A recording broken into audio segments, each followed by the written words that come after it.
Stefanik and Daines demand Pelosi, Schumer advance bill to reopen Canadian border as Biden keeps it closed. Daines, R-Mont, and Stefanik, R-N.Y said they urge immediate action on the bill to reopen the U.S.-Canada border for non-essential travel and revitalize American jobs and tourism. It is past time for Congress to act and bring long-overdue relief to families and businesses in northern border communities, who have suffered nearly 18 months of hardship and uncertainty due to the travel restrictions, they added. The border closure has been extended over and over since the beginning of the coronavirus pandemic, most recently on August 20th when the Department of Homeland Security announced that the closure will extend until at least September 21st. Daines and Stefanik argue that the continued closure is not justified in light of the progress the U.S. has made in fighting the pandemic, like vaccines. The reduction in cross-border traffic has had a significant impact on local economies along the northern border, including agriculture, small businesses, and tourism, they said.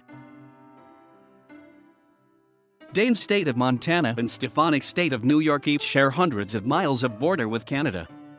Stefanik notably represents her state's 21st congressional district, which includes the northernmost part of the state and most of its land border with Canada.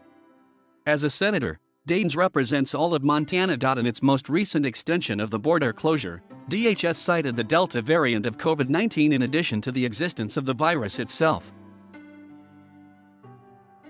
To minimize the spread of #COVID-19, including the Delta variant, the United States is extending restrictions on non-essential travel at our land and ferry crossings with Canada and Mexico through September 21st, while continuing to ensure the flow of essential trade and travel, the agency said.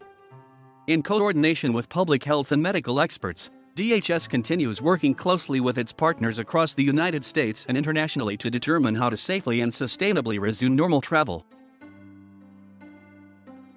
The Delta variant's spread has led to a significant increase in COVID-19 cases in the United States and stressed hospital systems in some areas. But Daines and Stefanik noted in their letter that Canada has taken steps to open its border with the United States, while the Biden administration continues to refuse what it deems non-essential travel of Canadians into the U.S. A Canadian border official, left, looks on at a line of vehicles waiting to enter Canada at the Peace Arch border crossing.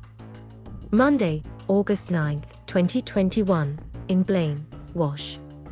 Canada lifted its prohibition on Americans crossing the border to shop, vacation or visit, but America kept similar restrictions in place, part of a bumpy return to normalcy from coronavirus travel bans.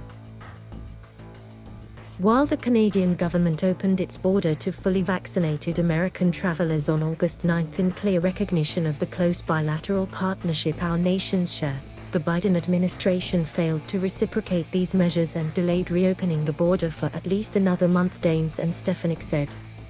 To make matters worse, the Biden administration has provided zero transparency on the metrics and decision-making process guiding these continued restrictions.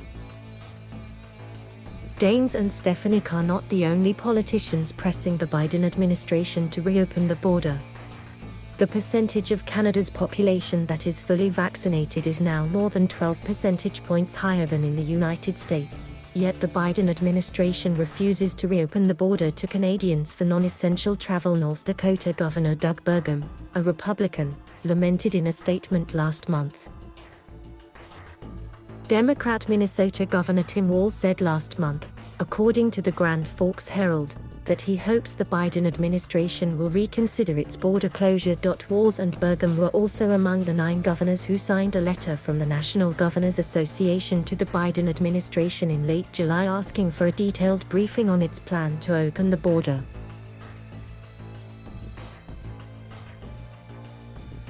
Thank you for watching. Please subscribe